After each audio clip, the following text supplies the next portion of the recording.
Bonjour Clarisse. Bonjour. Alors, vous allez nous parler de cours que vous allez donner, des cours collectifs, mais un peu particuliers quand même. Oui. On vous écoute. Alors, des cours collectifs, mais aussi des cours individuels. Un peu particuliers parce que finalement, on ne va pas venir chercher à réaliser un objet fini qu'on pourra emporter chez soi. Évidemment, on va quand même réaliser quelque chose, faire quelque chose, et la personne pourra très bien emmener ce qu'elle a réalisé chez elle. Mais c'est pas ça l'important. Mais c'est pas l'important. En fait, ce qui est important dans les cours que je propose, c'est d'être au contact de la matière, de la couleur, pour développer son acuité sensorielle, sensitive, par rapport au contact de l'art, dans toutes ses formes et sous toutes ses couleurs, on va dire. D'accord. Du coup, il va y avoir un travail quand même d'apprentissage qui va être guidé par une technique qui va être propre au matériel, aux matériaux qu'on va utiliser. Je ne vais pas utiliser la même technique, par exemple, quand je veux faire une terre, par exemple ici, là c'est une terre qui est lissée. Quand elle est, on appelle ça l'effet cuir, c'est-à-dire avant d'être complètement sèche. Et ça va nous permettre de travailler des effets de matière, par exemple, qui vont être complètement différents sur cette pièce-là. Et ce n'est pas les mêmes outils, donc ce n'est pas la même motricité qui va être pas le même geste, voilà. Puis même pas la même tenue de l'outil. Il y a des fois, quand la terre est fait cuire, on peut taper dessus. Donc il y a un défoulement qui se fait, il y a même un son qui va être émis pendant l'acte de taper qui peut être un son qui va être travaillé petit à petit en musique. Donc il y a des cours qui vont être rythmés aussi, par exemple, par des sons d'oiseaux, où on va être immergé dans une forêt auditive. Et ça va nous permettre d'orienter finalement et notre gestuelle et même l'envie finalement qu'on va avoir de faire ça ou ça, de retenir cette chose-là ou de ne pas la retenir, de s'en écarter et d'aller vers un autre geste, d'aller vers une autre matière. Donc on est dans ce que l'état émotionnel du moment va induire comme geste en fait. C'est ça un peu l'idée aussi. C'est ça aussi l'idée, mais c'est à l'inverse, c'est qu'est-ce que le contact avec la terre qui a une certaine température, une certaine plasticité, va créer comme émotion dans chacun. Et du coup, comment ces émotions vont pouvoir se répercuter dans le faire. Donc ce qui importe, pour boucler un peu la boucle, là, ce qui importe finalement, c'est le faire. C'est de faire, c'est de se sentir faire, c'est de se sentir vraiment dans le geste, faire.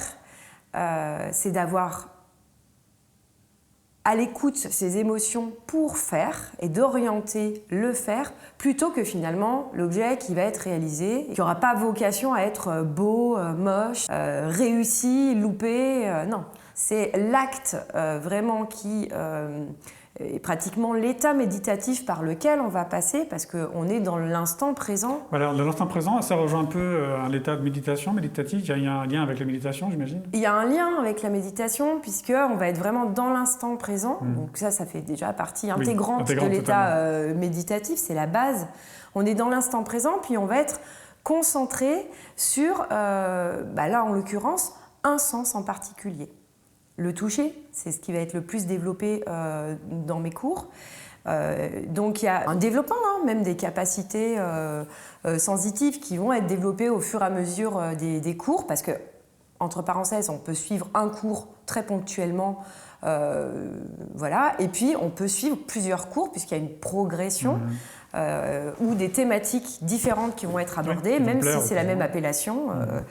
Voilà, donc ce qu'on vient chercher, c'est le faire, c'est le contact personnel qu'on peut avoir avec les matériaux, avec les outils, en étant dans un environnement propice à l'état méditatif à travers l'art, et pas comme dans d'autres cours que j'ai pu donner avant, et dans des écoles notamment, où on va chercher un résultat. D'accord. On peut aussi masquer des sens, alors, pour aller plus loin.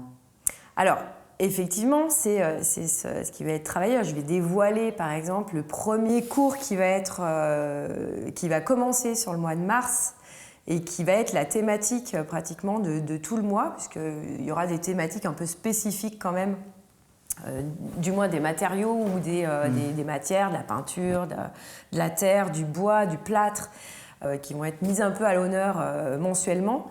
Et donc le premier mois, ça va être le mois de mars, et c'est sur la thématique de la terre. Et pour se concentrer sur ce qui se passe sous nos doigts, je vais vous bander les yeux. Et c'est vrai que quand on a les yeux bandés et qu'on est auditivement aussi happé par une musique orientée qui va nous mener en fait dans cet état un peu méditatif, on va se concentrer sur ce qui se passe sous nos doigts et ça va nous permettre de développer aussi ce qu'on appelle la motricité fine, c'est-à-dire que quand j'attrape un objet, je l'attrape, je ne fais pas forcément attention parce que mon but c'est d'attraper l'objet. Par contre, si cet objet, je commence à chercher du bout des doigts comment il est fait, je ne le vois pas. Donc je vais avoir un regard qui va être un regard sensitif et du toucher. C'est une autre façon de regarder. Et du coup, on va s'intéresser plus à ça et on va être concentré sur ce ressenti-là.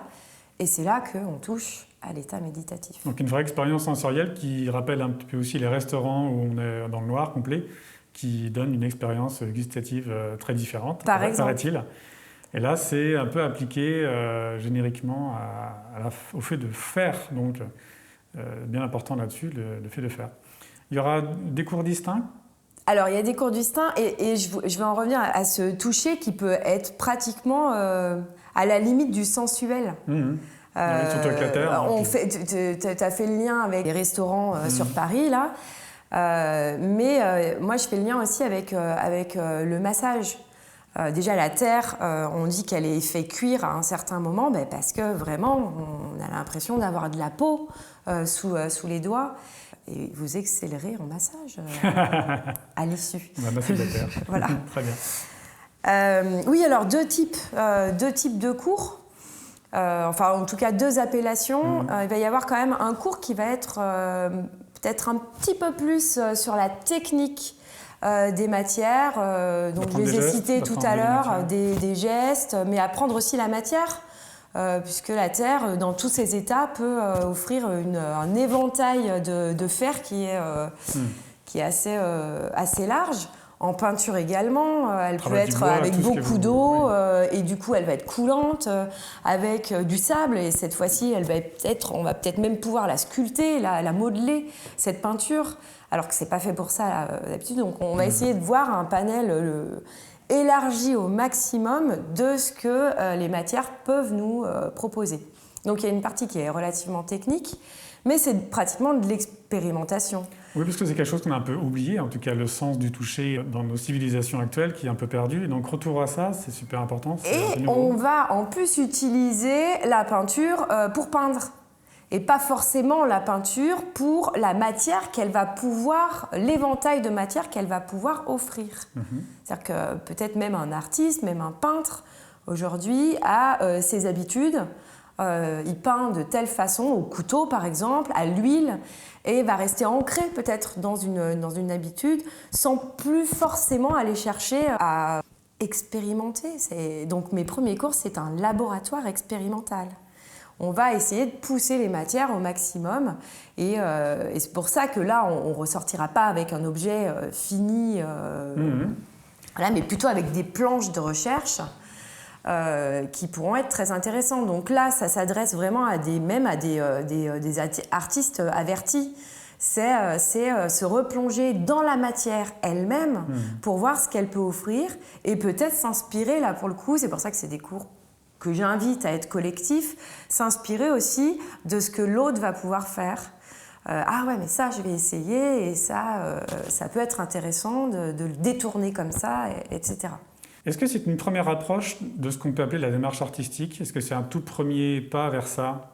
De comprendre ce qu'un artiste fait d'abord plonger dans la matière, puis dans les couleurs, dans les sens aussi, avant de donner quelque chose qui va exister?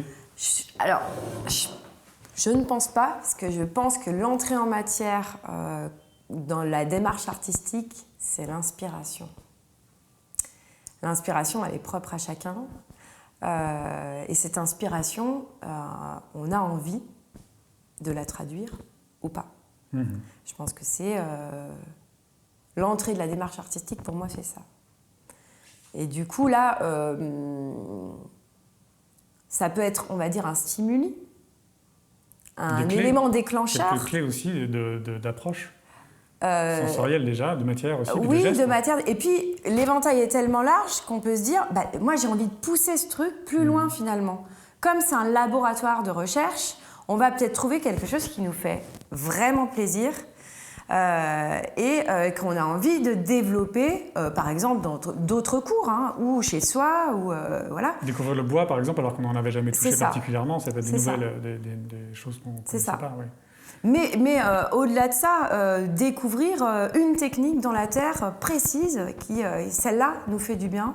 Celle-là, on a envie d'aller plus loin. Celle-là, on a envie d'expérimenter. Au-delà de l'expérimentation, finalement, on a envie de créer.